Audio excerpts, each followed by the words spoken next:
2 linggo na lang at matatapos na ang Black Rider ni Ruro Madrid, kaya patindi ng patindi ang mga eksena sa primetime series na ito ng GMA7. Ipapalit dito ang pulang araw umpisa July 29, 2024. Kaugnay nito, ang daming nagme-message kung ano ang paghahanda ng FPJ Batang Quiapo bilang pantapat sa serye nina Alden Richards, Barbie Forteza, David Lococo, Sanya Lopez, at Dennis Trillo. Ang ganda ng feedback sa trailer ng Pulang Araw na mukhang malaking pelikula na talagang ginastusan umano ng husto. Ang Black Rider ni Ruro ay nakatagal ng 7 buwan sa pakikipagbanggaan sa long-running and top-rating action drama series ni Coco Martin, ang FPJ Batang Quiapo. Next na tatapat kay Coco ay ang Pulang Araw.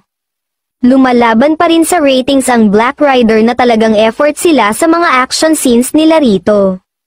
Noong July 8, Lunes, ay naka 14.8% ang FPJ Batang Quiapo, kontra sa 12% ng Black Rider. Noong July 9, Martes, ay 15.9% ang FPJ Batang Quiapo, kontra sa 12.7% ng Black Rider. Samantala, kapana-panabik ang mga development sa FPJ Batang Quiapo, sa pagkawala ni Pablo, Elijah Canlas. Magiging kabayaran ba ang buhay ni Bubbles na si Ivana Alawi, bilang na rin nga ang maliligayang araw ni David, McCoy de Leon bilang Pekeng Tanggol.